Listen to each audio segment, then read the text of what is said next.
Olá, pessoal, tudo bem? Eu sou Adriana Marra, do Instituto BER, e estou aqui mais uma vez com a minha amiga querida, sócia, Cris Cunha, para a gente promover uma série de episódios que nós demos o nome de Modelos que Inspiram. Né, Cris? Tudo bem? Olá, é sempre uma alegria estar aqui presencialmente, podendo fazer os nossos podcasts, nosso Bercast.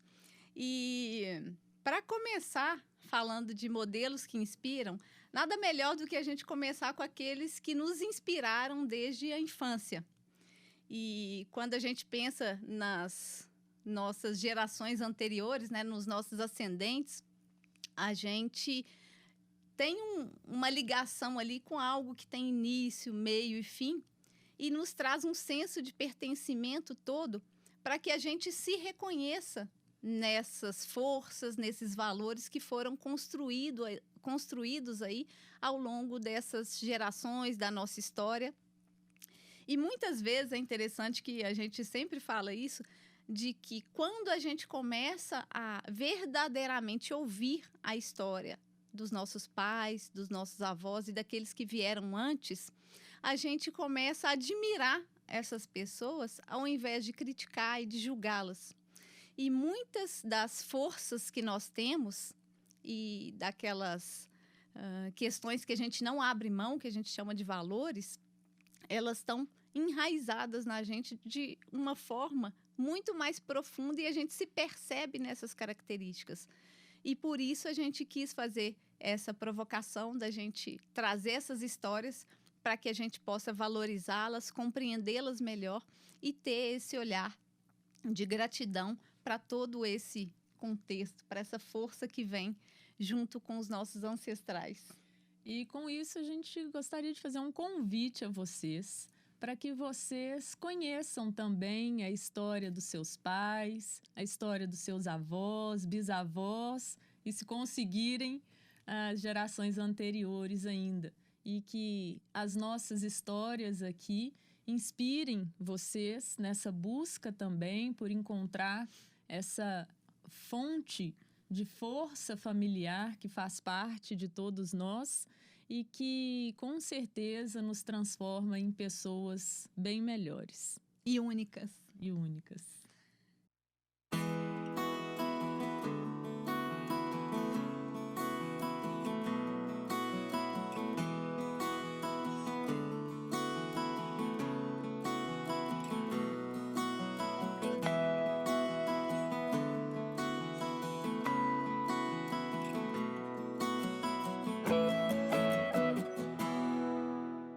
Olá, pessoal, tudo bem? Estamos aqui de novo com mais um episódio da série Modelos que Inspiram. E hoje nós estamos recebendo meu pai. Ai, que visita ilustre, né? Estou muito feliz com a sua presença, muito obrigada. Estamos hoje começando a série, né? A linhagem masculina da família, pegando essa força masculina, né? Isso aí.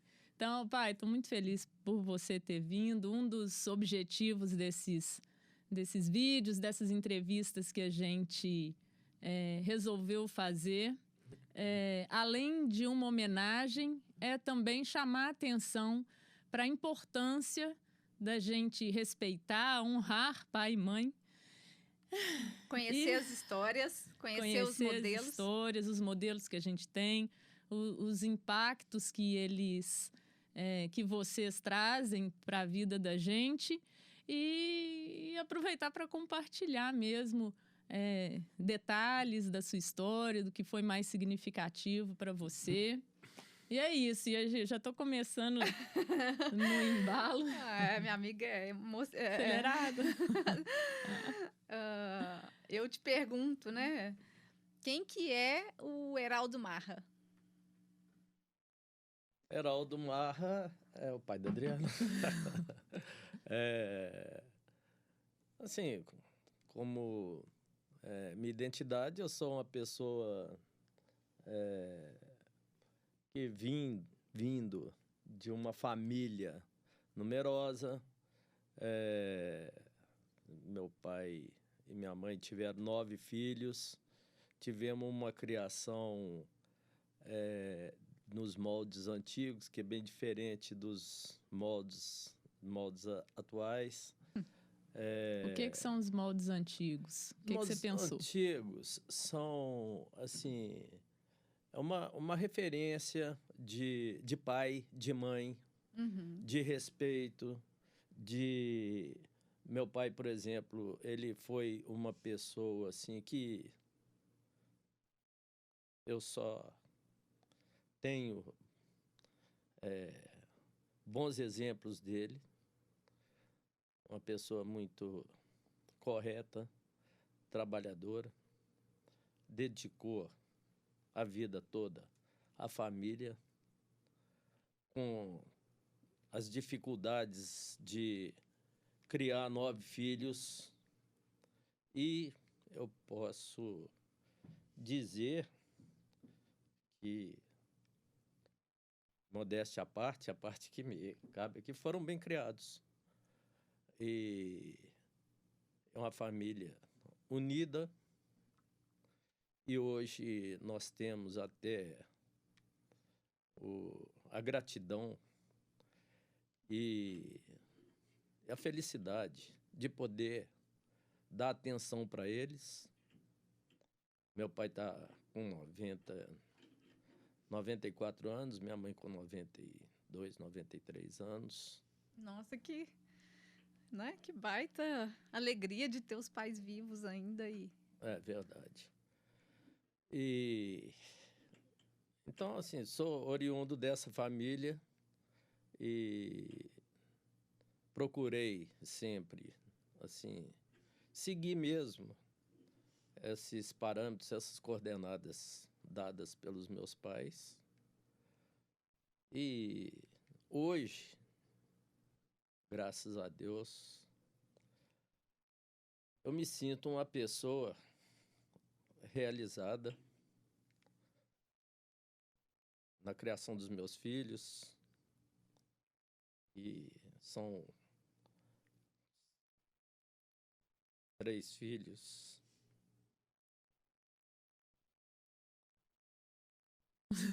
Você é de onde, Heraldo? Eu sou mais emotivo do que a Adriana. Não, Então tava mas, rindo né, dela da com onde a raiz. que puxou, Agora eu tô né? entendendo, ó. Você não percebeu que eu tô chamando você aqui junto com a Adriana para poder entender melhor quem é minha parceira, minha sócia, minha amiga. Então já estamos bem.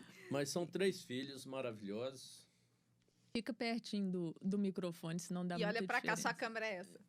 Não, ou pra gente. Né? Ou Fica à pra vontade. gente. Que a gente está sempre juntos, e isso é um motivo de alegria para mim quando eles estão juntos, quando estão com a gente.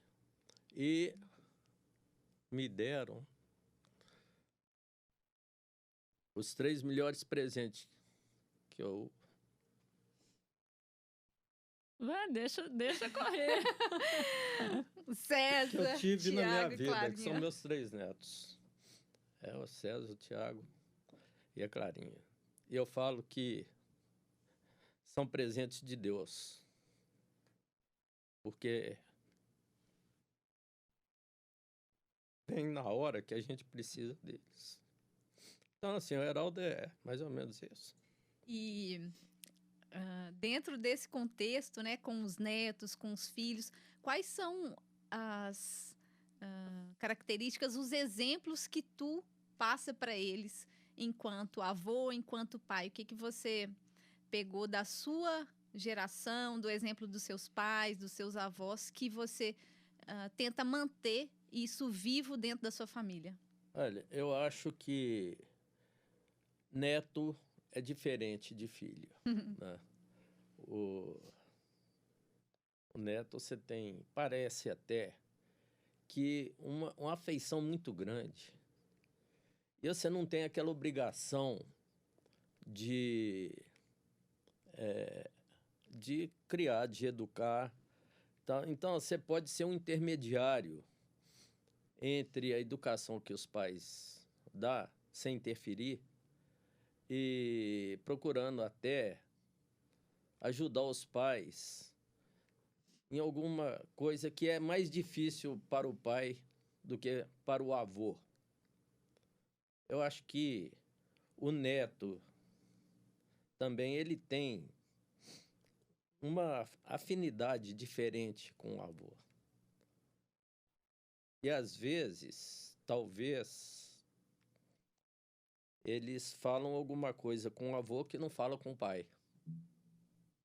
Cria uma relação de confiança entre... De amizade, E de mais né? amizade. De confiança e de amizade. Um vínculo se gera ali. Então, eu aproveito esses momentos para passar o que eu passei para os meus filhos, mas de uma forma diferente. Uhum.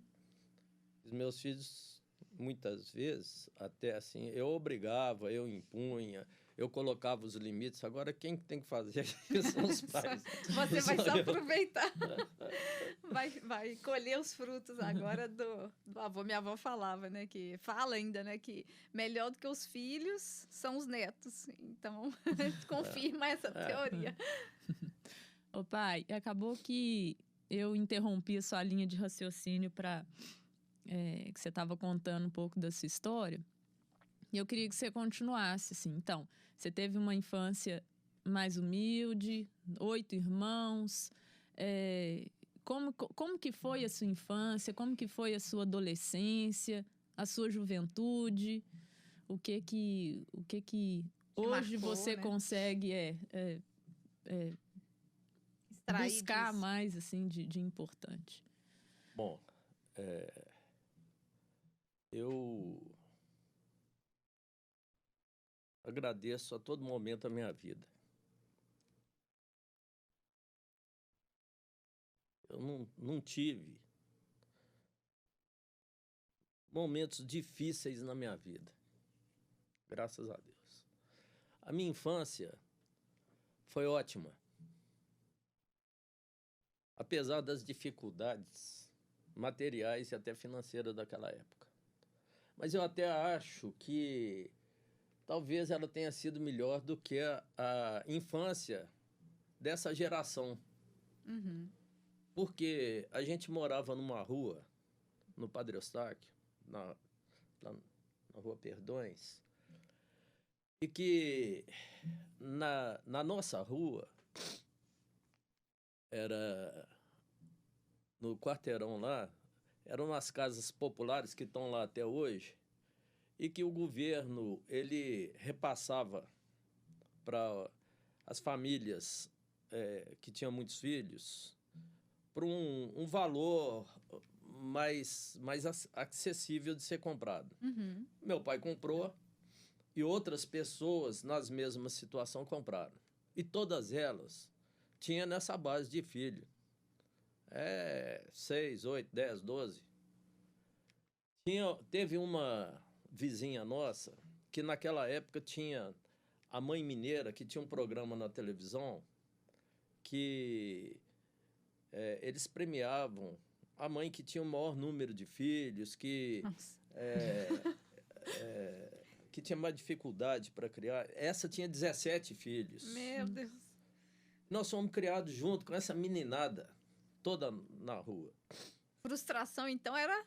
Zero. Zero.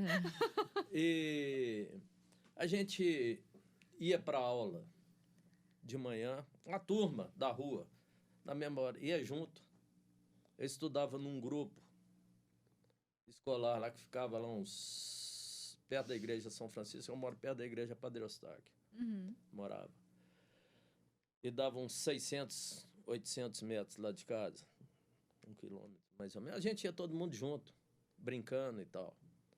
Às vezes, pegava carona no bonde, que tinha bonde naquela época, e fugia do cobrador. O cobrador cobrava de um lado do bonde, a gente ia para o outro lado.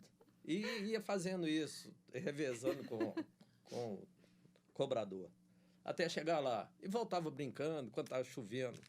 Voltava nas enxurradas, voltava... Não tinha problema nenhum. E, na parte da tarde, a gente ficava lá brincando na rua, jogando futebol, jogando bente altas, jogando queimada. Uhum. E aquelas brincadeiras que hoje os meninos não têm mais. Então, era uma infância excelente. Viveram a infância, né? Com É. E outra brincadeira, coisa, com... esse pessoal que daquela época, os meus amigos de infância, são amigos até hoje. Legal. E a gente tem muita afinidade e muita liberdade. Então, quando eu vou hoje lá visitar meus pais, que eles moram no mesmo lugar, a gente encontra sempre com o pessoal daquela época, que nós fomos criados juntos, sempre bate-papo e tal, e relembra muito. Então, final da fritada dos ovos aí, eu acho que, assim, a minha infância foi espetacular. E eu acho que até melhor do que a dos meninos de hoje. Porque eles não usufruem disso. Né? Essa era a pergunta que eu ia fazer, né? Considerando essa história que você teve, esse modelo que você teve e essa possibilidade de experienciar realmente, né? Sujar, brincar na enxurrada, enfim. Tive um pouco disso, mas, né? Provavelmente você bem mais. Mas qual que é a diferença que você vê hoje ao ver, por exemplo, os seus netos nesse novo mundo, vamos dizer assim? O que você percebe dessa diferença, dessa criação de hoje ou dessas experiências que os adolescentes e crianças podem ter com a que você teve? Não, tira o canhão dos netos, vira pros meninos de hoje. Porque... Não, tô brincando. A referência que eu tenho são os meus netos, tá mais perto de mim. Sim, por isso. Brincadeira. Bom, eu acho o seguinte, que... Pode mirar.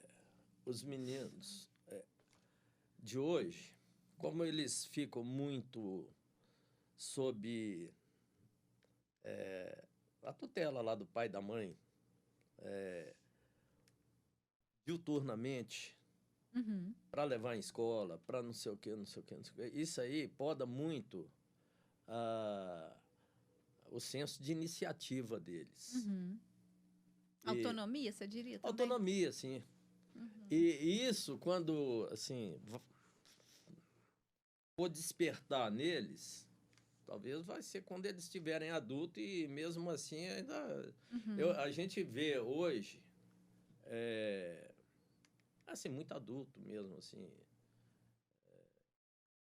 de 30 e poucos anos, assim, que não tem iniciativa. Então, assim, meu pai, por exemplo, ele era funcionário público federal e sempre teve uma atividade paralela para completar a renda. E essa atividade paralela era o quê? Ele tinha quitanda no Calafate, que a quitanda hoje é esse sacolão, tipo Sim. isso. Depois teve mercearia, que é tipo supermercado, mas menor. Bairrista. Teve banca no mercado. E quem tocava essa atividade paralela do meu pai era eu e meu irmão. Eu e o Haroldo, meu irmão mais velho.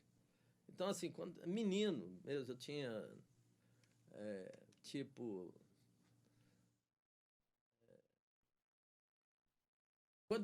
com 8 anos de idade, eu estava no grupo ainda, meu tio, irmão do meu pai, ele tinha uma mercearia em Santa Efigênia. Ele me pegava, depois da aula no grupo, para eu tomar conta da mercearia para ele. Com 8 anos? Com 8 anos. Eu tinha dois empregados lá. Mas eu que substituía o meu tio. Eu que ficava no caixa. Na época lá os fregueses compravam na caderneta. Então ele chegava lá, quero meio quilo de feijão, 250 gramas de pó de café, não sei o quê. A gente pesava aquilo que era tudo a granel, porque hoje é tudo saquinho pronto no supermercado. Sim. Pesava, fazia as contas, cobrava, ou anotava na cadernetinha. No final do mês, essa pessoa chegava lá para pagar, a gente somava, tinha uma maquinazinha Facite daquelas antigas lá, somava e cobrava o valor total. Quer dizer, eu tinha 8 anos. Imagina. Meu tio, ele me pegava lá depois do grupo, toda sexta-feira. Eu trabalhava sexta-feira à tarde, sábado e domingo para ele. Ele deixava lá, a mercearia ficava sob minha responsabilidade. Depois meu pai teve quitanda lá no Calafate, e a gente morava lá onde meu pai mora até hoje, no Padre Eustáquio. A gente fechava a quitanda lá à noite, levava lá uma sacola lá de alguma coisa para minha mãe fazer a janta pra gente. E a gente ia a pé, ali da Rua Platina, descia a Rua Extrema, pegava a Rua Correio del Rei para chegar Uhum. lá. Chega um pouquinho mais perto do microfone, que senão E seu som fica baixo. tá. Então era isso, assim. Eu acho que a gente vai adquirindo experiência com essa vivência e vai ficando menos bobo, né? E essa responsabilidade que você teve a oportunidade de construir, né? Porque foi uma construção Aham. desde 8 anos de É. idade. O que que você enxerga que isso trouxe para a sua vida depois de adulto? Olha, eu acho que essa experiência que você perguntou, Aham, essa experiência de ah, ter responsabilidade, ter que dar conta ali, de cobrar, de olha, aprender. eu acho o seguinte, que isso só trouxe benefício para mim. Uhum, Porque na vida, tudo é um negócio. Tudo é negócio. Uma pessoa que tem, assim, até mesmo que ele não mexa com o comércio, mas um médico, por exemplo, ele tem que saber vender o uhum, que ele sabe fazer. Um advogado também. Tudo é negócio. E quanto mais você tem mais experiência, mais você sabe negociar melhor e se dar melhor na vida. Então, eu acho que isso beneficia. Eu, assim, eu não sou uma pessoa rica e nem aspiro isso, mas eu consegui uma condição de vida para eu viver com dignidade, viver bem. E isso, para mim, é o ideal. uhum, Nem quero mais do que isso. Nem quero mais, até por causa dessa experiência de vida. Eu conheço gente, eu trabalhei em banco 33 anos, conheço muita gente rica e muita gente pobre. Para mim, eu não faço distinção entre o rico e o pobre. Eu faço distinção entre o conteúdo que a pessoa tem para uhum. oferecer. De novo aqui. E tem muita gente rica que ela acha que seria muito melhor que ela não fosse tão rica quanto ela é, Uhum. pelo efeito colateral negativo que essa riqueza traz para ela. Então, e isso tudo, assim, eu tenho, assim, colegas de banco que hoje são ricos, Uhum. mas procuraram, a meta deles era essa. A minha meta já não era essa, talvez seja por causa dessa experiência de vida. A minha meta, e graças a Deus eu acho que eu consegui, era tentar dar o melhor de estudo para os meus filhos, para que eles pudessem viver a vida deles, independente, livre, sem depender de nada nem de ninguém. Então, assim, materialmente falando, meus filhos não precisam de mim, Uhum. graças a Deus. E você se sente realizado por isso? Sinto, sinto. O que eu quero dos meus filhos hoje, assim, lógico que se eles dependessem de mim, eu teria que, né, assim, como pai, ajudar em tudo que fosse necessário. Mas eu sinto realizado por isso, que eles criaram a independência deles. Uhum. É, eu acho que é o que todo pai quer. Uhum. Criar o filho para ele ser independente, para ele poder bater as asas dele por conta própria. Eu acho que nem o filho não quer isso. E qual exemplo que você considera assim mais importante para que seus filhos pudessem ter tido essa independência e caminhado com as próprias pernas? O Ah, que que foi uma construção que você fez junto com eles? a construção, o exemplo que a gente vê nos pais é o comportamento do pai. Não adianta você falar com o filho, ó, você faz isso, você tem que ser assim, se você não for. Uhum. Então, meus 3 filhos são pessoas corretas, honestas, de bons princípios, de bom caráter. E se eles puxaram assim, alguma coisa de mim, foi nesse sentido. Uhum. E para mim, eu me sinto realizado na criação dos meus filhos. Inclusive, eu faço um trabalho voluntário na Associação Família de Caná, que eles fazem lá um tratamento para dependência química de álcool e droga. Uhum. Eu faço esse trabalho lá porque eu sou amigo de um padre. E esse padre, quando eu tinha uns 12 anos, mais ou menos, eu ajudava, fui coroinha dele lá na igreja e ajudava ele na igreja. Ele tinha uma gráfica lá na igreja Padre Ossaco, ele editava uma revista, Reino dos Sagrados Corações, Uhum. e a gente ajudava, os meninos ajudavam lá a dobrar, envelopar e mandar pelo correio essas revistas e tal. Bom, então, eu ajudo esse padre porque ele que é o idealizador Voluntariado. disso. Voluntariado. Uhum. E uma vez, interessante, que eu tinha aposentado, eu aposentei meio de repente por causa de um decreto que o Fernando Henrique fez. E, assim, por esse decreto, era melhor eu aposentar sem eu ter planejado essa aposentadoria. E eu estava lá em casa falando assim, fazendo o que na minha vida? E caiu, não sei por que cargas d'água, que eu nunca tinha recebido, um jornalzinho da Associação Família de Caná. Uhum. Eu estava tomando café da manhã lá e caiu na mesa lá. Não sei se a moça que trabalha em casa que colocou, sei lá. Sei que negócio escrito assim, Associação Família de Caná. A messe é grande e os operários são poucos. Estamos precisando de voluntários para a nossa obra. Aí eu fui para lá, desde quando eu aposentei. E, voltando ao assunto, eu vejo assim, que tem muito jovem que é dependente químico. Uhum. E a origem da dependência química deles, o motivo da dependência, é problema familiar. Uhum. É falta de limite, falta de pai impor, falta de pai deixar o filho fazer o que ele quer, começar o pai se igualar ao filho, e o filho fala alguma coisa assim, ele respeita o pai como se tivesse a mesma experiência de vida, e muitas vezes a palavra final fica sendo do filho.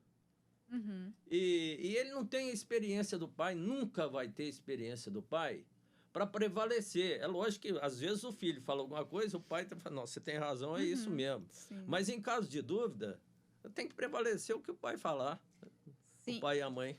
E é interessante, Heraldo, quando tu traz isso, porque um dos motivos da gente gravar essa série, né, desses episódios de modelos que inspiram, é justamente essa valorização de pai e mãe e daqueles que vieram antes de nós, para que nós nos reconheçamos menor do que eles.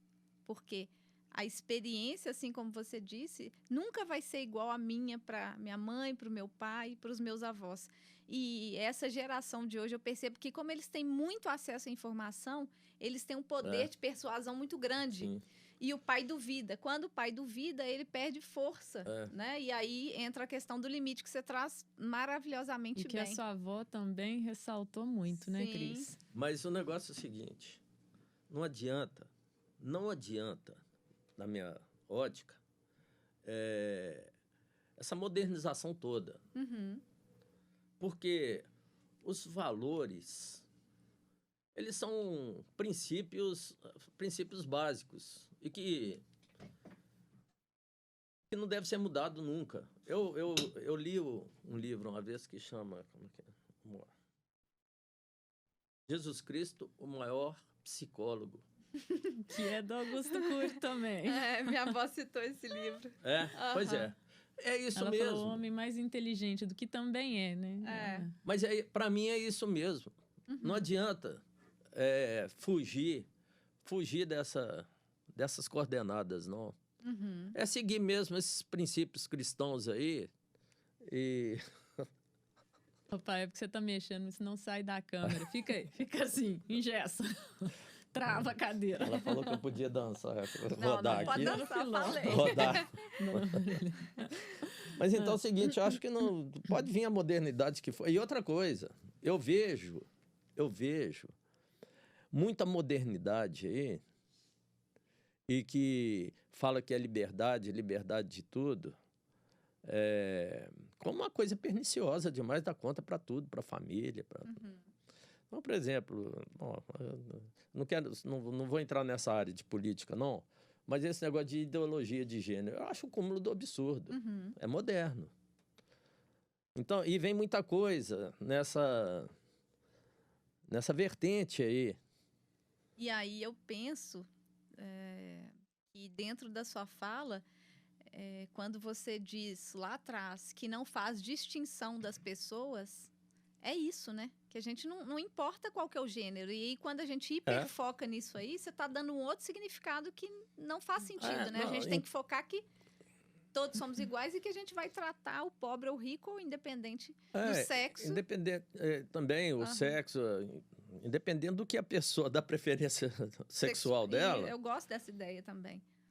Para mim é indiferente. Uhum. Agora, se incentivar, exatamente, é outra coisa. Eu concordo. Incentivar que eu sou totalmente contra. Então, se a pessoa tem, por um motivo dela, qualquer dela, da escolha, pode ser psicológico, genético, sei lá o que for, e que eu acho que ninguém tem condição de julgar.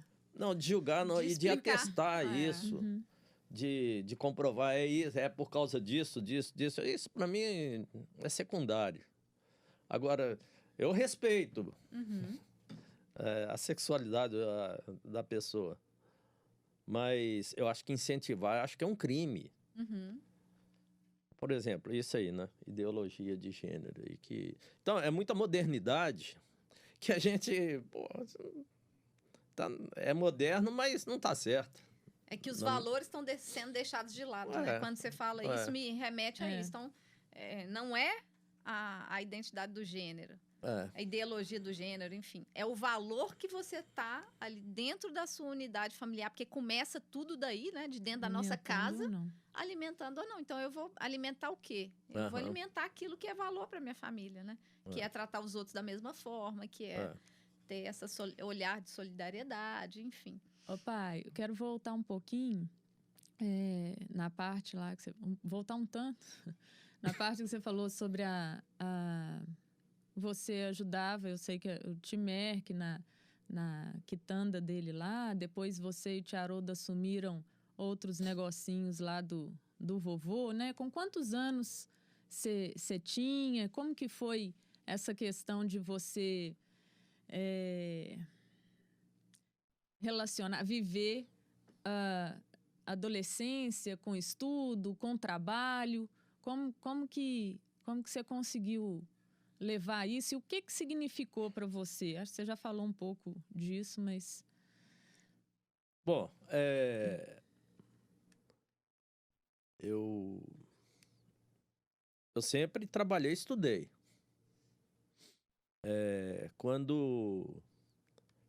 Nessa época, quando meu pai tinha esses comércios, ele tinha banca no mercado, tinha mercearia lá, quitanda, eu estudava num turno, na parte da manhã, por exemplo, e trabalhava na parte da tarde. E o Haroldo vice-versa. Quando a gente tinha banca no mercado, a minha mãe, ela pegava o ônibus lá perto da casa dela e o ônibus ele passava pela Praça Raul Soares, ia na Avenida Amazonas e retornava para o bairro Carlos Prates. E eu ou o Haroldo, a gente ficava parado no ponto do ônibus lá na Praça Raul Soares e minha mãe ficava sentada com 2 marmitas lá de alça. ela punha pela janela do ônibus, eu e o Haroldo pegávamos e levava lá para o mercado. A gente almoçava lá. E naquela época nem tinha celular, hein? Vamos combinar, que É, era não tudo tinha. nos horários. Não, era tantas horas mais ou menos, É, mais ou isso menos, aí. vamos passar lá. E ela seguia no ônibus e voltava para cá. Eu voltava. Então era assim, era carro apertado mesmo. Uhum. Então, à noite, quando fechava lá a banca, a gente ia embora para casa, levava os negócios lá para minha mãe fazer a janta também. E ou estudava um pouco, ou ficava brincando e tal. Nunca fui aluno exemplar, não. Fui aluno mediano, mas não tinha muita condição de dedicar também, né? Mas Sim. Mas foi Foi. feito o que precisou fazer naquela época. É isso aí. Isso E aí. pra gente... O que você daria de dica, assim, para os pais hoje, em relação ao que você percebe de experiência de vida, do que é uma educação e o que você percebe hoje? Que conselho você daria para os pais? Eu Pra acho nós, que pais. Bom, já que vocês estão me pedindo para falar, né? Quem sou eu para dar algum conselho? Mas eu acho o seguinte, que os pais eles não podem deixar se perder pelos argumentos dos filhos. Porque argumentos eles têm demais da conta. Chegar porque é assim, é assado, o meu amigo pode, não sei o quê, não sei o quê. Então, os pais, assim, baseado nos valores deles, eles tentarem passar isso para os filhos, colocando limite. Assim, ó, a última palavra aqui é minha, vai ser desse jeito e pronto, acabou. Quando tiver esgotado o diálogo. E eu acho que tem uma hora que esgota. Eu sempre tentei, às vezes eles falam que eu fui meio bravo. Podia ter Mas tentado mais. Mas não tem problema. Isso não me traz nem um pouquinho de arrependimento da maneira que eu fui, porque eu acho que o resultado foi bom. Mas tem uma hora que você fala com o filho, ó, isso aí não pode disso. Ah, pai, mas por quê? Ah, minha amiga pode.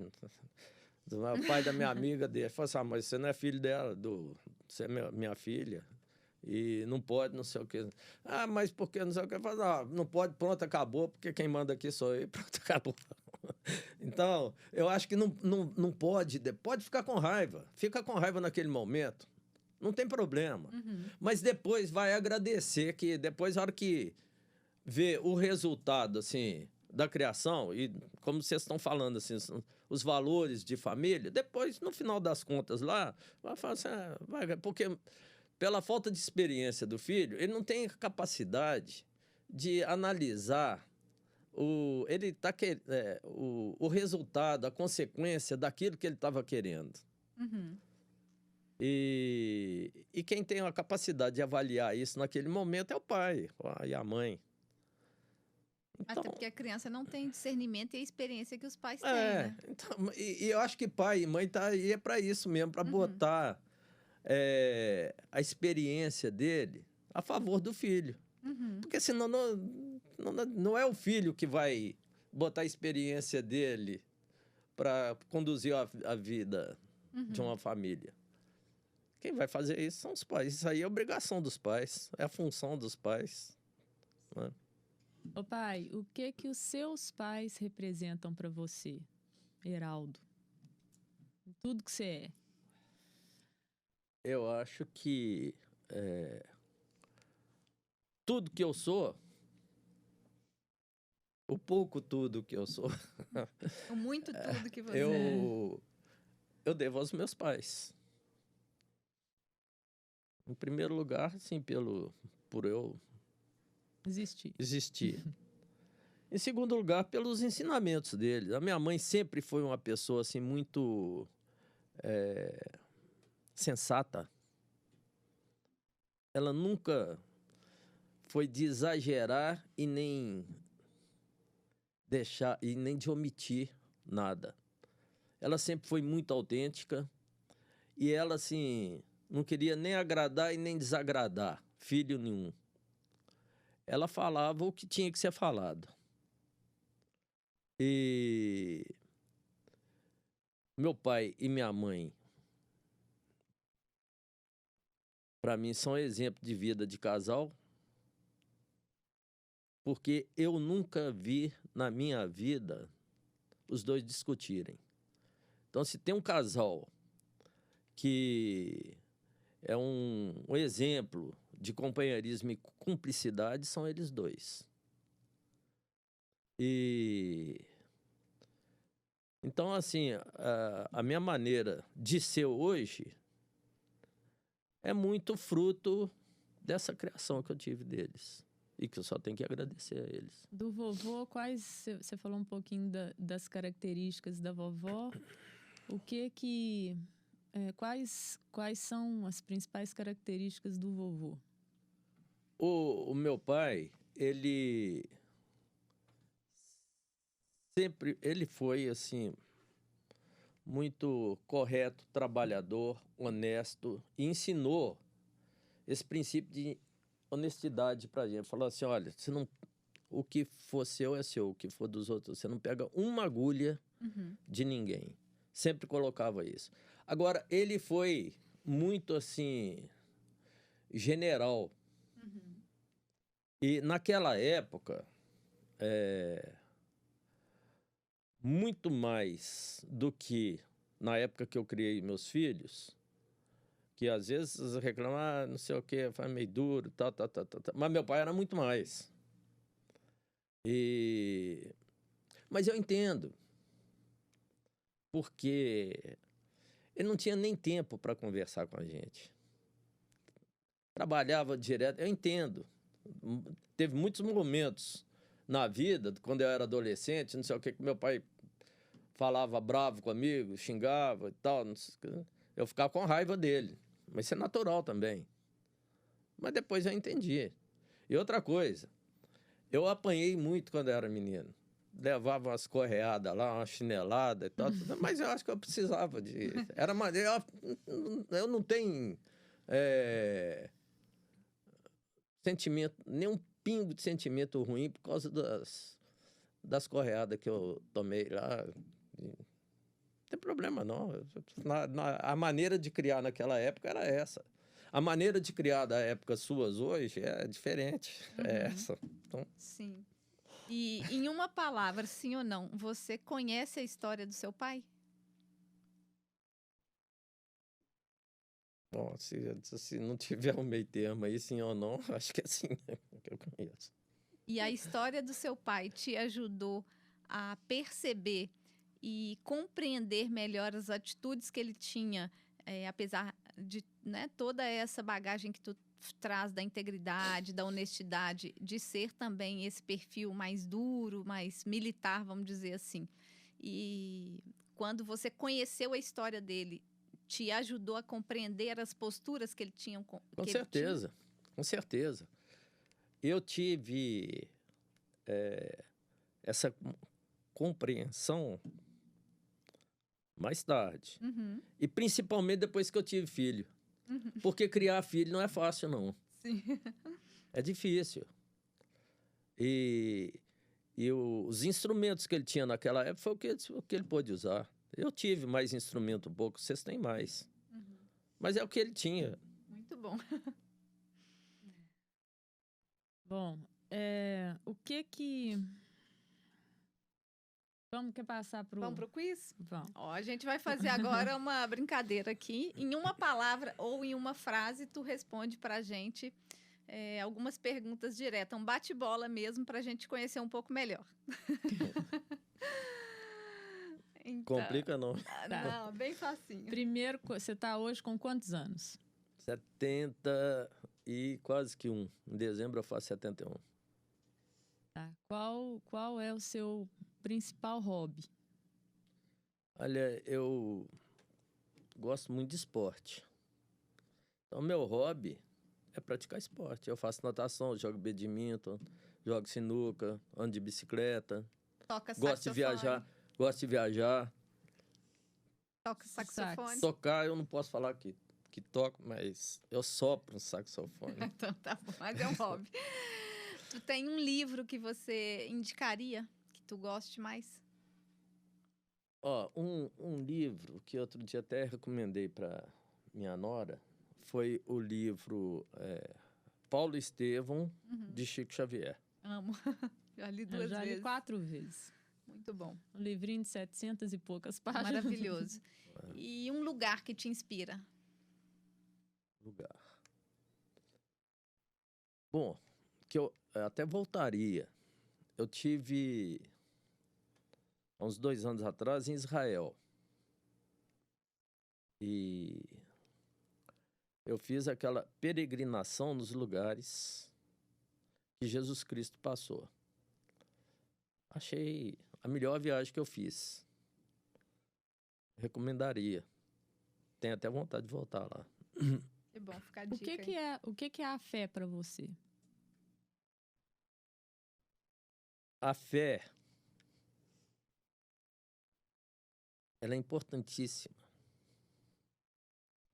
Para mim, a fé é que me dá segurança. Porque eu acredito em Deus.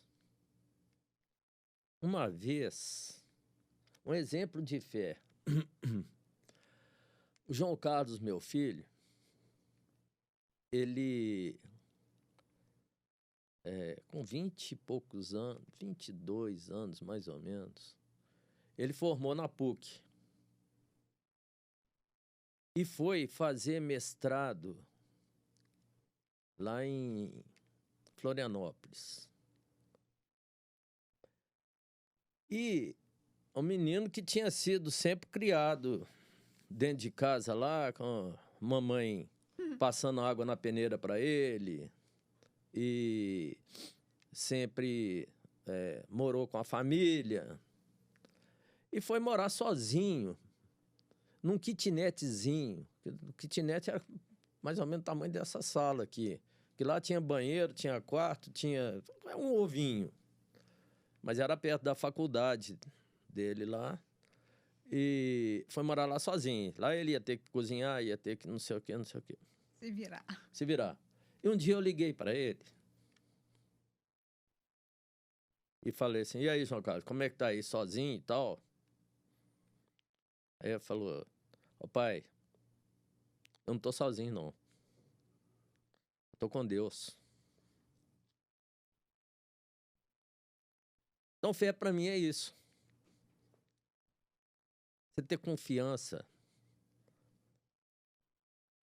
em alguma coisa transcendental, extraterrestre. Por quê?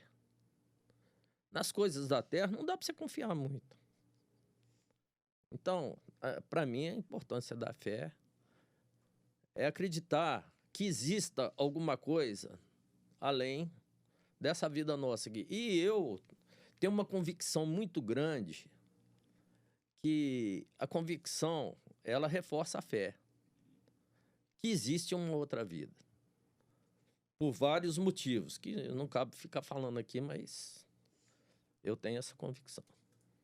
E dentro desse contexto, quando a gente fala de extraterrestre, e a gente traz agora para nosso mundo Terra aqui, aterrissando, o que você considera fundamental, uma característica, um comportamento, um valor, para que a gente possa ter boas relações? Bom, em primeiro lugar, é a confiança na pessoa que você está se relacionando. Todo nível de relacionamento. Eu acho que o fundamental é a confiança. E se você tem a confiança, isso aí deduz que as pessoas têm virtudes e qualidades, né? Porque a pessoa que não tem isso, ela não te inspira confiança. Então, para mim, é fundamental a confiança. E dentro da sua família, né, do seu núcleo familiar, o que é uma força, uma característica que acompanha as gerações? Que tu te reconhece com essa força, reconhece no seu pai, nos seus avós? Bom, eu acho que assim, a família é muito importante, né? Ela é o núcleo de tudo de bom. porque, apesar das divergências e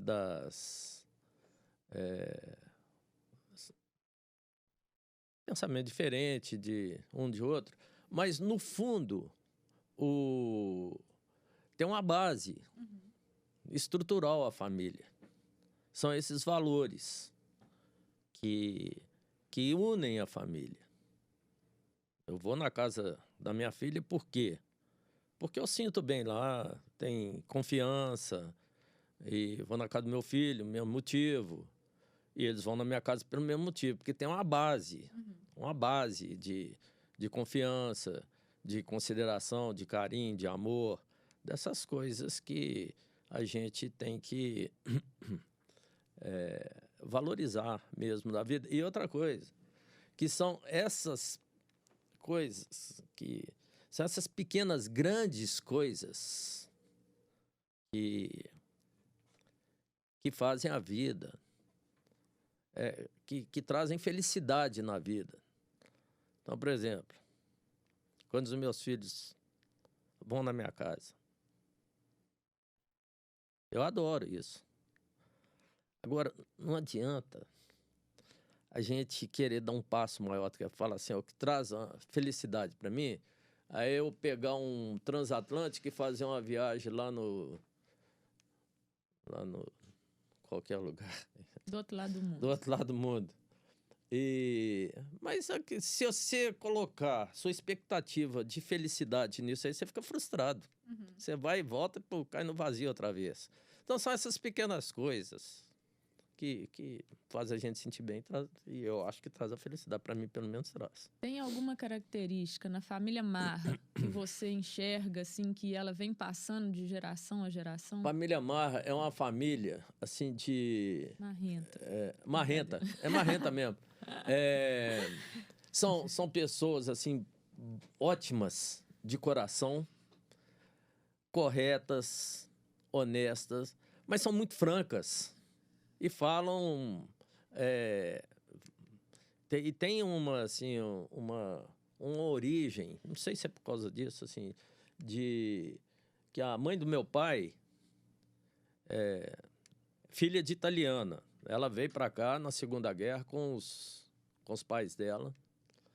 E é um pessoal, assim, que é muito franco. Mais secão. Mais secão, franco. Então, assim, é uma característica da família Marra.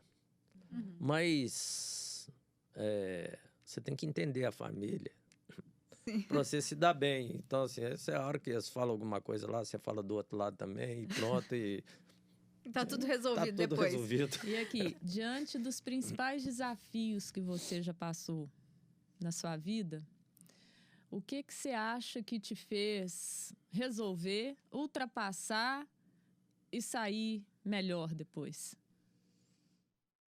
Uma coisa que me deu uma força muito grande eu acho assim, para mim ultrapassar em que sentido você fala? Profissionalmente? Não, em todo sentido. Você teve seus desafios profissionais, familiares, pessoais e passou por todos eles, né? O que força você nomeia assim como motriz para essa superação? Eu acho o seguinte, que a gente não pode desanimar. E a vida, ela tem os obstáculos, você tem que ir administrando os problemas que vêm diariamente, e a cada dia você não deve deixar acumular problema, em primeiro lugar, porque você acumula. Então, apareceu o problema, eu tento resolver na hora, não deixo para depois. Porque se começar a acumular, porque amanhã vem mais, depois da manhã vem mais. E se você acomodar, desanimar e não tiver coragem para enfrentar, a hora que ele aparecer, chega lá na frente, você está com tanto problema que você não sabe nem por onde vai começar. Você não sabe qual que é o pior, qual que é o melhor e tal. E aí você vai ficar estagnado. Você fala, por onde que eu vou começar? Não tem nem força pra E aí começa a vir é depressão, dificuldade, não sei o que. Minha vida tá toda, não sei o que. A vida, assim, você tem que administrar os problemas. Tem problema e tem um lado bom também da vida, né? O que é a vida para você? Como você define a vida para você? Eu acho que a vida, aqui, essa vida nossa, a gente tem mesmo que administrar.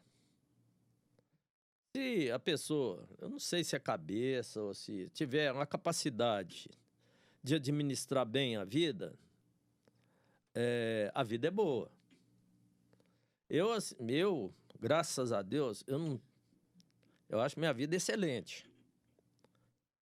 Acho que Deus é que me ajuda, porque eu não sou muito de ficar planejando, assim, amanhã, daí um ano eu vou fazer isso. Não, eu vou fazendo.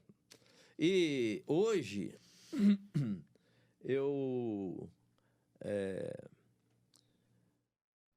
eu aplico muito numa qualidade de vida. Hoje eu tenho uma qualidade de vida que excelente, graças a Deus. E acho que, não sei se, eu acho que assim,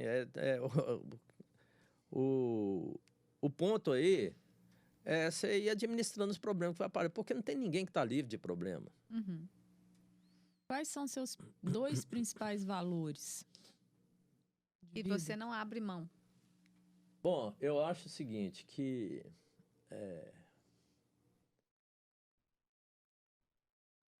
a pessoa, em primeiro lugar, honestidade.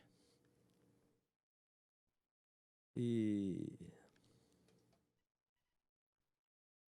a pessoa ser verdadeira. Inspirar confiança. Os valores para mim O são que esses. é inegociável? O que você não negocia? Quando negocia é desonestidade. A pessoa começar a me... igual já aconteceu comigo, que eu trabalhei em banco, assim, de alguém me oferecer alguma coisa para levar... Não. Não aceito. Para mim é inegociável. Mais alguma coisa? Tem alguma coisa que você gostaria de contar, de comentar, que a gente não te perguntou e que você acha importante? Uma mensagem final. Não, eu acho que quero dar parabéns a vocês por essa iniciativa e que isso aí mostra que vocês valorizam a família, né? Que vocês estão fazendo aí vocês vão fazer o quê? Podcast. Podcast. É um vídeo. É um vídeo aí sobre as pessoas da família, né? Então, isso quer dizer, né, que significa que vocês, assim, respeitam e dão o valor à família, que eu acho muito legal isso aí. Parabéns para vocês por essa iniciativa de abordar esse tema todo e trazer a família aí para dar os depoimentos dela. Uhum. Acho que é isso, né, Cris? Eu quero te agradecer muito por essa oportunidade de conhecer a sua história, de conhecer mais a minha amiga, né, de onde ela veio, por que ela é tão sensível assim em muitos momentos e ao mesmo tempo tão generalzinha assim. Então eu vejo que muito do que ela tem, muito do que a gente construiu está ligado a esses valores, a esses exemplos que tu passaste para ela, assim como, né, toda a família aí por trás.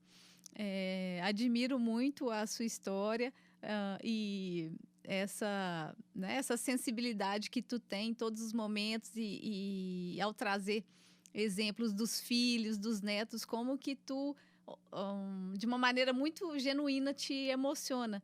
E isso mostra para a gente a importância da família dentro da sua história. E isso é muito bonito e a gente valoriza isso muito, por isso que, né, a gente acabou construindo aí essa ideia juntas de fazer essa série de honrar pai e mãe para que a gente possa ter a oportunidade, né, de ouvi-los de uma forma muito direta, genuína, que no dia a dia a gente não se permite fazer isso. Então, estou muito honrada de estar aqui compartilhando da sua história.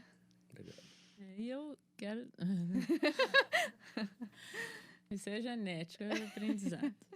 Te agradecer muito também por ter topado o convite, por compartilhar a sua experiência e aproveitar o momento para te falar também que você é um super modelo de vida para mim, que às vezes a gente, como a Cris falou, né, a gente não tem oportunidade para fazer essas declarações, mas muito do que eu sou. Eu sigo exemplos seus, dos meus avós, da minha mãe, da minha avó, e que essa carga, essa herança é muito forte em mim, e eu espero ter a sabedoria para transferi-las também para os meus filhos. Então, quero te agradecer por tudo isso, por ter nascido e mais ainda do que ter nascido, por todos esses valores, todos esses princípios que eu me esforço muito no dia a dia, e isso me traz paz, me traz felicidade. Eu acho que é isso aí mesmo, que são esses aprendizados todos que eu tive e guardo com muita... como uma general mesmo no meu coração. Então, muito obrigada. Alô, gente. Muito obrigada. Beijo, até a gente. próxima.